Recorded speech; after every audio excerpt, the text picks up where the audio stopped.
श्री शिवाय नमस्तुभ्यं।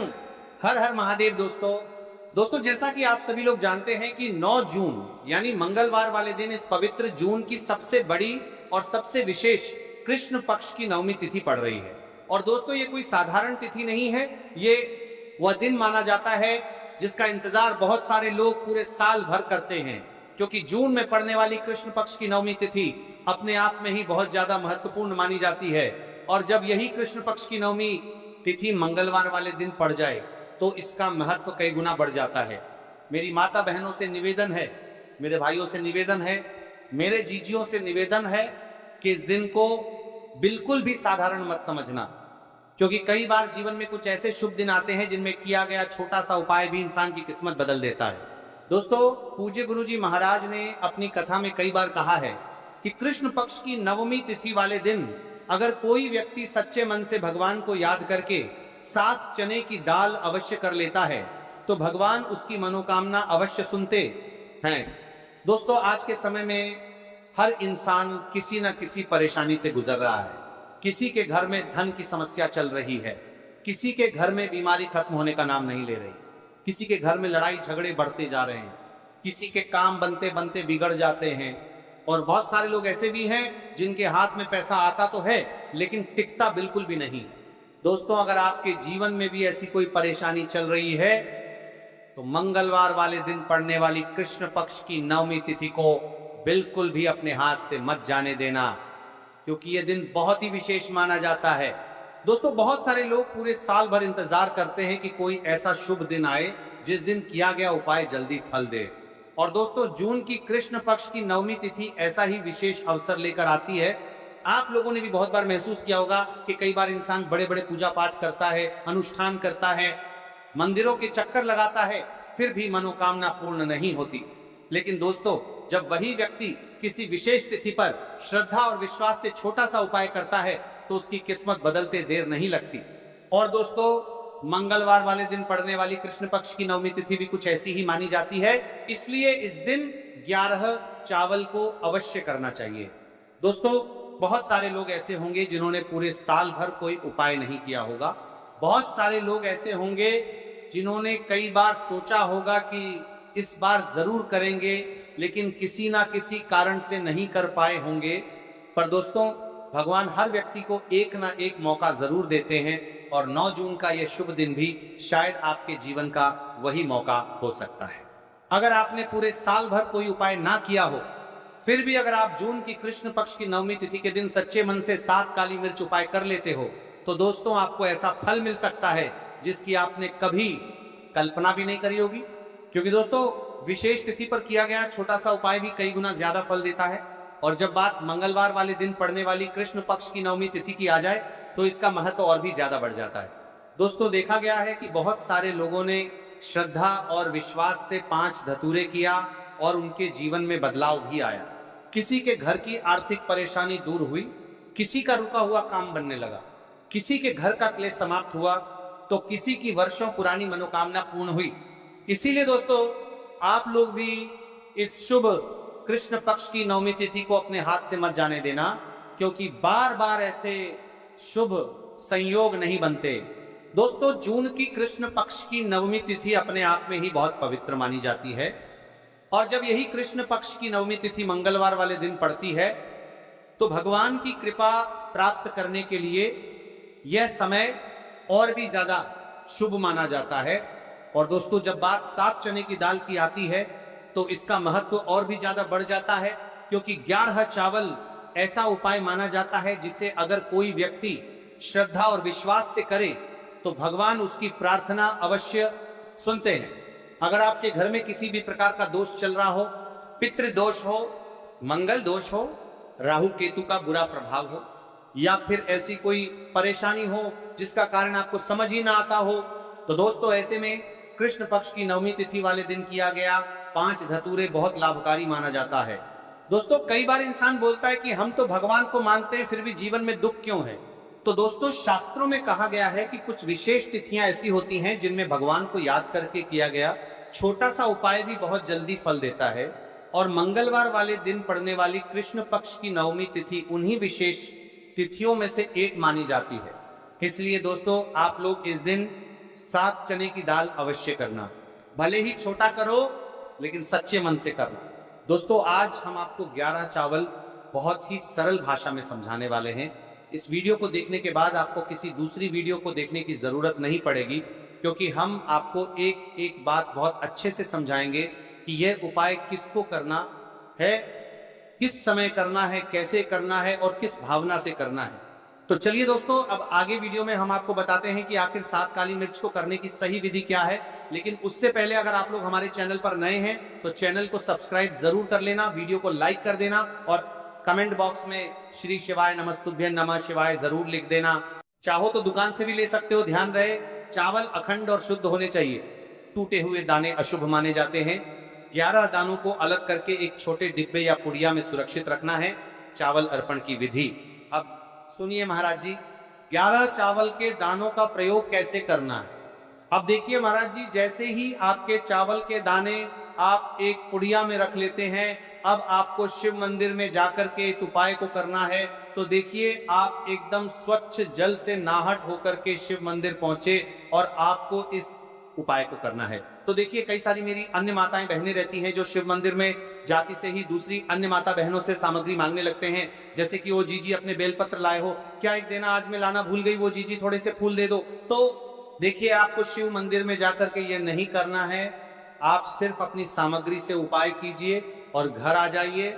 ठीक है, जब मंदिर जाएं सबसे पहले शिवलिंग पर गंगा जल या शुद्ध जल चढ़ाएं, नमः शिवाय का जप करते हुए शिवलिंग का ध्यान करें। अब सबसे पहले एक चावल का दाना गणेश जी के स्थान पर अर्पित करें, क्योंकि गणेश जी बिना हर कार्य अधूरा है। इसके बाद शेष 11 दानों को एक एक करके शिवलिंग पर अर्पित करें। हर दाना चढ़ाते समय मन में एक एक प्रार्थना करें, जैसे पहला दाना हे शिव मेरे जीवन से रोग दूर करो, दूसरा दाना हे महादेव मेरे घर में सुख समृद्धि लाओ, तीसरा दाना हे भोलेनाथ मेरे संतानों को रक्षा दो, चौथा दाना मेरे व्यवसाय नौकरी में सफलता दो, पांचवा दाना मेरे परिवार में एकता बनी रहे। इसी तरह हर दाने पर अपनी मनोकामना रखनी है। भावनाओं की शक्ति, महाराज जी ये ध्यान रखना बहुत जरूरी है कि चावल अर्पण करते समय मन शुद्ध होना चाहिए। अगर चावल चढ़ाते समय मन में संदेह होगा तो उपाय फल नहीं देगा, लेकिन यदि दानों को अर्पित करते समय हृदय से प्रार्थना होगी तो भगवान शिव तुरंत सुनेंगे। चावल का आध्यात्मिक प्रभाव, चावल का रंग सफेद है, यह शांति और पवित्रता का प्रतीक है। जब सफेद चावल शिवलिंग पर चढ़ाए जाते हैं तो यह साधक के जीवन से अज्ञान और अशांति को मिटाकर ज्ञान और सुख प्रदान करता है। 11 दाने सामूहिक रूप से पूर्णता का भाव लाते हैं।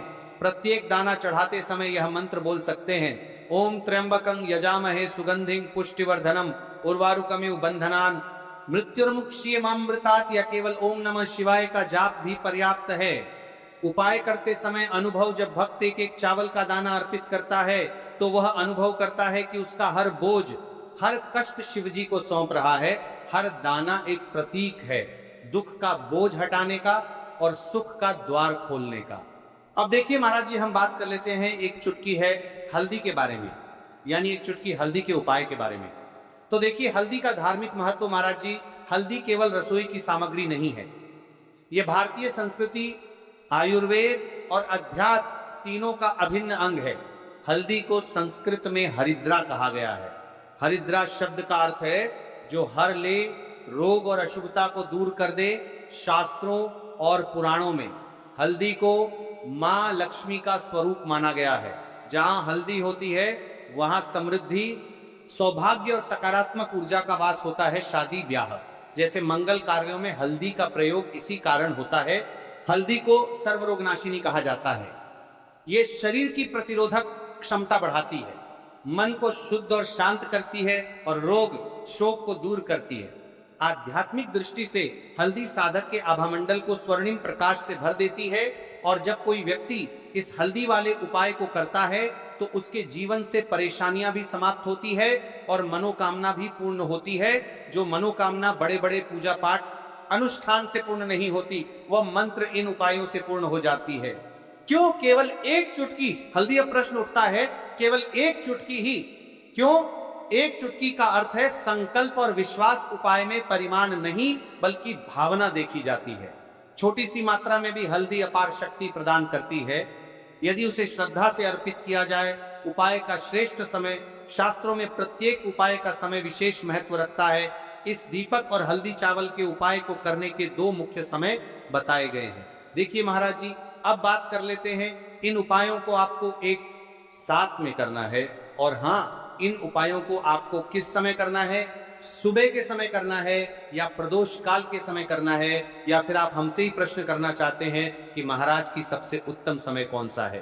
तो देखिए, सबसे पहले हम बात कर लेते हैं सुबह के समय के बारे में। सूर्योदय से पहले का समय, जिसे ब्रह्म मुहूर्त कहते हैं, सबसे उत्तम माना जाता है। इस समय वातावरण शांत होता है, नकारात्मक ऊर्जा न्यूनतम होती है और साधक की एकाग्रता सर्वोच्च रहती है। सुबह शिव मंदिर में जाकर उपाय करने से दिन भर शुभता बनी रहती है। अब देखिए महाराज जी, हम बात कर लेते हैं प्रदोष काल के समय की। तो देखिए, जो प्रदोष काल का समय है, सूर्यास्त के समय और उसके बाद का लगभग 2.5 घंटे का समय प्रदोष कहलाता है। यह समय विशेष रूप से शिव जी को प्रिय है। प्रदोष काल में दीपक अर्पण करने से जीवन के सभी पाप और बाधाएं दूर होती हैं। शिव जी को प्रसन्न करने के लिए प्रदोष व्रत का उल्लेख भी पुराणों में है। इसीलिए भक्त चाहे सुबह करें या संध्या प्रदोष काल में, दोनों ही समय यह उपाय अत्यंत प्रभावकारी होता है। उपाय करते समय सावधानियां, शुद्धता का ध्यान रखें। मंदिर जाते समय मन और तन की शुद्धि बनाएं। स्नान करके ही उपाय करें। सकारात्मक भाव रखें। उपाय करते समय मन में कोई नकारात्मक विचार या संदेह न लाएं। दीपक न बुझने दें। दीपक को ध्यान पूर्वक रखें ताकि वह स्वयं बुझे नहीं, अन्य से चर्चा न करें। उपाय करते समय उसे गुप्त रखें।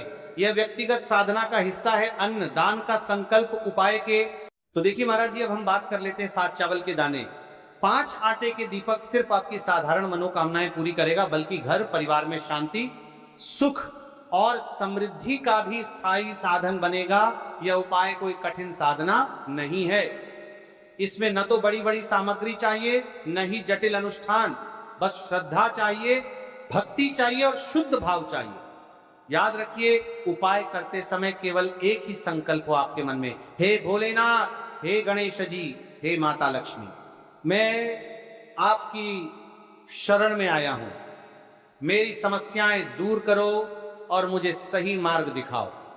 सबसे पहले हम इस उपाय को करने के समय के बारे में बात कर लेते हैं, यानी कि आपको किस समय करना है। देखिए, उपाय का सही समय भक्तों, कोई भी उपाय तभी सिद्ध होता है जब वह सही समय पर किया जाए। इसलिए आज मैं आपको बहुत विस्तार से बताऊंगा कि यह उपाय कब और कैसे करना है। सुबह का समय, सबसे पहले हम इस समय के बारे में बात कर लेते हैं। प्रातः काल का समय शिव पूजन और उपाय के लिए सर्वश्रेष्ठ माना गया है। आप सुबह 7 बजे से 12 बजे के बीच इस उपाय को कर सकते हैं। अगर आपके पास जल्दी का समय है तो 7 से 8 बजे के बीच करना सर्वोत्तम है। सुबह सबसे पहले शिवलिंग पर जल चढ़ाया जाता है, इसीलिए इस उपाय की शुरुआत भी जल से ही होगी। अब महाराज जी, हम बात कर लेते हैं विशेष प्रदोष काल के समय के बारे में। प्रदोष काल का समय कई माताएं, बहनें या घर के लोग सुबह के समय व्यस्त रहते हैं। ऐसे लोग इस उपाय को शाम के समय प्रदोष काल में कर सकते हैं। प्रदोष काल का समय साधारणतः सूर्यास्त से लगभग 2 घंटे पहले से 1 घंटे बाद तक माना जाता है। इस उपाय के लिए शाम 5 से 7 बजे तक का समय बहुत शुभ है। बरसात के मौसम में 7:30 या 8 बजे तक भी किया जा सकता है, लेकिन यह ध्यान रहे कि कई मंदिर 8 बजे बंद हो जाते हैं। अब यहीं पे कई सारे लोग हमसे ही प्रश्न कर लेते हैं कि महाराज जी, आप ही बता दीजिए कि सबसे उत्तम समय कौन सा है। तो देखिए, कौन सा समय चुने। अगर आप दोनों उपाय 31 चावल और 5 दीपक साथ करना चाहते हैं तो सुबह का समय चुने। अगर आप केवल दीपक वाला उपाय करना चाहते हैं तो प्रदोष काल का समय भी उत्तम है, लेकिन यदि मनोकामना की पूर्ति और संपूर्ण फल की इच्छा रखते हैं तो सुबह का समय सबसे श्रेष्ठ रहेगा। उपाय की सामग्री के बारे में जान लेते हैं। अब देखिए महाराज जी, हम अब बात कर लेते हैं 7 चावल के दाने वाले उपाय के बारे में। ठीक है, देखिए, आपको 5 आटे की दीपक और 7 चावल के दाने वाले उपाय को साथ में ही करना है, लेकिन सबसे पहले हम बात कर लेते हैं 7 चावल के दाने वाले उपाय के बारे में। 7 चावल के दाने 7 अंक का विशेष महत्व है। यह पूर्णता और 7 लोकों का प्रतीक है। ध्यान रहे, ये चावल शुद्ध और अखंड होने चाहिए। फूटे हुए या टूटा हुआ कोई भी दाना नहीं चलेगा। इन्हें आप अपने घर की रसोई से भी ले सकते हैं, लेकिन अगर घर के चावल टूटे फूटे हैं तो नजदीकी किराना या अनाज की दुकान से ताजे चावल ले आइए, 7 दाने अलग कर एक छोटी कागज की पुड़िया या पूजा की डिब्बी में रख लीजिए। अब देखिए महाराज जी, हमारे साथ चावल के दाने तो हो गए, यानी कि आपके साथ चावल के दाने निकल कर रख लेना है। अब हम बात करते हैं, लेते हैं 5 आटे के दीपक के बारे में। 5 आटे के शुद्ध दीपक, 5 आटे के दीपक, ये दीपक साधारण गेहूं के आटे से बनाए जाएंगे। दीपक बनाते समय इसमें न नमक मिलाना है, न हल्दी, आटे से बस सादा शुद्ध दीपक बनाना है। हर दीपक में गोल बत्ती की रुई का प्रयोग करना है। तेल इतना भरें कि दीपक पूरे उपाय के समय तक प्रज्वलित रहे। तेल आप सरसों या तिल का ले सकते हैं, ये दोनों ही भगवान शिव और देवी देवताओं को प्रिय है। कई सारे लोगों के मन में यहाँ प्रश्न भी रहता है, तो देखिए इन उपायों को तो करना ही है, बाकी यदि कोई अन्य सामग्री लेकर जाना चाहते तो वो भी लेकर की जा सकता है। यदि आप सुबह के समय इस उपाय को करोगे तो आपको सबसे पहले एक शुद्ध एक लोटा जल अवश्य लेकर जाना है। सबसे पहले महादेव की शिवलिंग पर आपको एक लोटा जल समर्पित करना है, क्योंकि सुबह का समय है इसलिए शिव जी की शिवलिंग पर जल चढ़ेगा। उसके पश्चात हमें इस उपाय को करोगे तो तलब आपको सबसे पहले के समर्पित करना है, क्योंकि सुबह का समय है इसलिए शिव जी की शिवलिंग पर जल चढ़ेगा। उसके पश्चात हमें इस उपाय को करोगे। यदि आपको सबसे पहले की शिवलिंग पर जल चढ़ेगा, उसके पहले की शिवलिंग पर जल चढ़ेगा को करना है। अब जैसे कि कोई अन्य सामग्री लेकर के जाना चाहता है, बेलपत्र, पुष्प, चंदन या धूप अगर आप साथ ले जाना चाहें तो और भी उत्तम, पर याद रहे ये सिर्फ अन्य सामग्री है। मुख्य सामग्री सिर्फ 7 चावल, 5 आटे के दीपक। तो अब देखिए महाराज जी, हम सबसे पहले बात कर लेते हैं 5 आटे के दीपक बनाने की विधि, यानी कि आपको क्या क्या सामग्री मिलनी है और क्या नहीं मिलनी है। कई सारे लोग गलत तरीके से भी बनाते हैं। तो देखिए, अब सबसे पहले गेहूं के आटे को एक साफ बर्तन में लीजिए, इसमें पानी डालकर हल्का सा गूंथ लीजिए। ध्यान रहे आटा बहुत सख्त भी ना हो और बहुत ढीला भी ना हो। अब इससे 5 छोटे दीपक बनाएं। दीपक बनाने का भाव होना चाहिए, हे प्रभु ये दीपक मेरे जीवन के अंधकार को मिटाने के लिए है। हर दीपक के बीच में जगह बनाइए ताकि उसमें रुई की बत्ती रखी जा सके। अब रुई से 5 गोल बत्तियां बनाइए। दीपक